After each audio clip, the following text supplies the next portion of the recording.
Afternoon, children. Today we are targeting exercise number 1.4, which has got to do with estimation and rounding off. Now, estimation and rounding off is something that we've already done in class 5. It is a little revision, as well as the sums are much more different than what we had done. There we were estimating, but here we are going to estimate as well as do the operations of addition, subtraction, multiplication and division. Now going back to what we did in class 5 and a revision, the digits that make all the numbers that we know of are 0, 1, 2, 3, 4, 5, 6, 7, 8 and 9. If I divide these set of digits that make all the numbers that we possibly know of, they are divided into two categories. One category we have digits 0 to 4. And the other category we have digits 5 to 9. Now it is dependent on these digits that we are able to round off a particular number. You may have heard your parents going to the market where they have purchased something and they bargain with the shopkeeper, especially the street shopkeepers, where we need to bargain because we do not know the actual price of that thing. So suppose a pair of shoes is being purchased and it's for 450. Your mother usually tells him, let's round it off to 400 rupees, and he agrees to it.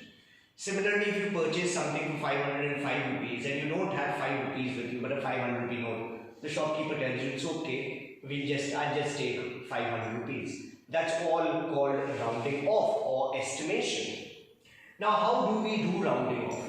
The rounding off depends upon the place value of which the number is being rounded off to. Now here I am taking an example of two numbers where I have to round off these two numbers to the nearest thousands. So when I count the digits from the right, units, tens, hundreds, thousands, my thousands place is 4. Similarly, in this case, if I count units, tens, hundreds, thousands, here also my thousands place is 4. To round off or estimate to a particular place value depends upon which digit comes after that number to the right. Now in this, the digit 6 comes to the right of 4. And in this case, the digit 2 comes at the right hand side of number 4. Remember, I am rounding off to the nearest thousands. So my thousands place is 4, 4000 and 4000.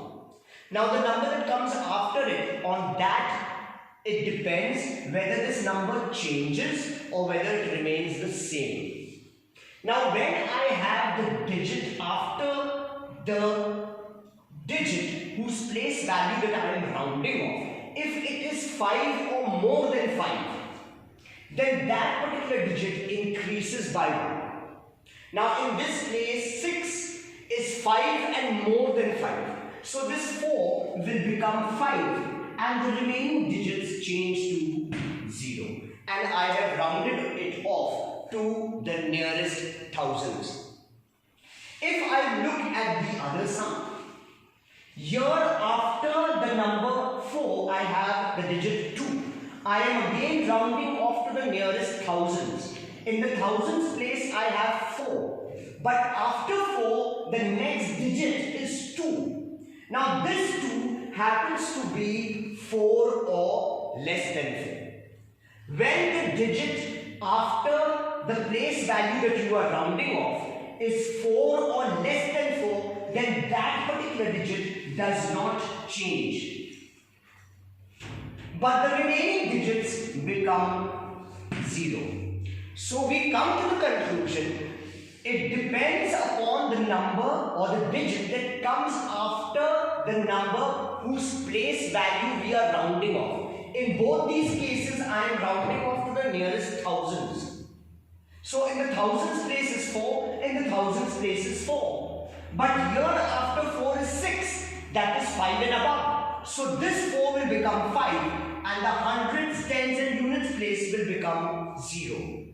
But in this case, after the number 4 or the thousands place whose value I am rounding off, the digit after that is 2, which is 4 and less. So this thousands place remains the same. That means 4 remains 4. But the hundreds, units and tens becomes 0. In any case, whether you are rounding off to the nearest thousands, hundreds or tens, the number will either increase by 1 or the number will remain the same. It depends upon the digit that comes after that particular place value. If it is 5 and above, it will increase by 1 and all the other place values will become 0. If it is 4 and below, the number remains the same, but yet the condition is still the same. The other place values become 0. So either the number will change or increase by 1 or the number will remain the same. Now, we are targeting exercise number 1.4 and the first sum says estimate each of the following sums to the nearest tens. I am doing sum number C and D. A and B will be done by yourself. Check the answer from the back and see whether you've done it correctly. The method of doing the sum I will show you exactly. We are going to round off these two numbers or these two sums and add them and get the answer. The rounding off has to be done to the nearest tens. So first what I do, I take down 881 and make an arrow. Then I write 728 and also make an arrow. I am rounding off to the nearest tens. So in the tens place is 8, I underline it. In tens place is 2, I underline it. Now I have to look at the number or the digit that comes after the tens place value. In this case, it's 1. So this 8 will not change because it's 4 and less. So it becomes 8, 8, 0. In this case, after 2 is 8, which is 5 and above. So this 2 will increase by 1. So this will become 7, 3. And this 8 will become a 0. And I will add it. 0, 8 and 3, 11. 8 and 1, 9 and 7, 16. My answer, 1610. Let's go to the next sum. Again, I take down 567 and I take down 432. I place arrows. I am rounding off to the nearest tens. So I underline the digits that are in the tens place value. After the 6, I have 7. And 7 is 5 and above. That means the 6 will become 7. But the 7 will become 0.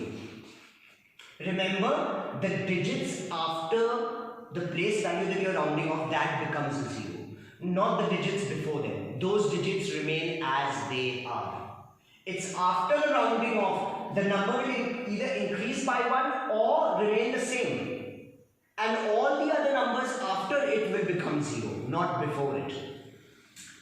Here, after 3 comes 2. Now 2 is 4 and below. So this 3 will remain 3, it will not change.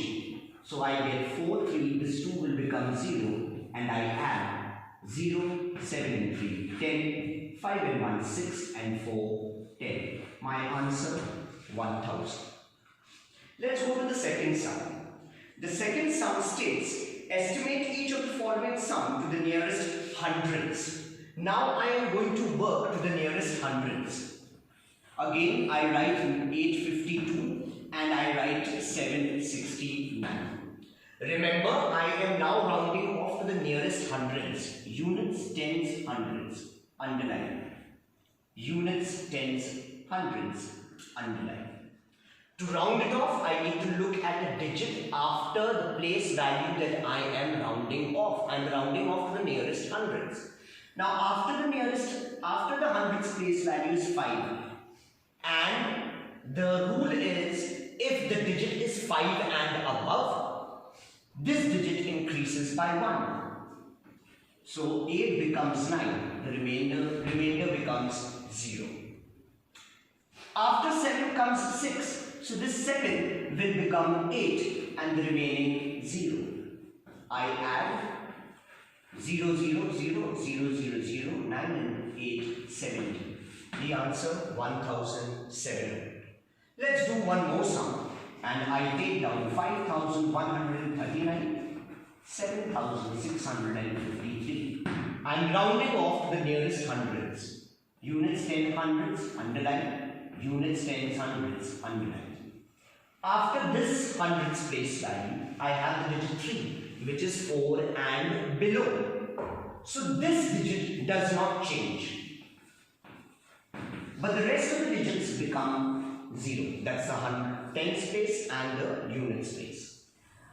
Here it is, the rounding off has to be done to the nearest hundreds, that is, and the hundreds place has 6 in it. After 6, I have the digit 5. Now here, this 5 means 5 and above. That means this digit will increase by 1. The remaining tens place and the units place will change to 0. So I will get 7. This 6 becomes 7. 5 becomes 0. 3 becomes 0. That means the tens place and units place becomes 0. Remember, either the digit increases by 1 or remains the same. The digits after that all become 0. So I get 0, 0, 7 and 1, 8, 5 and 7, 12. And that's my answer.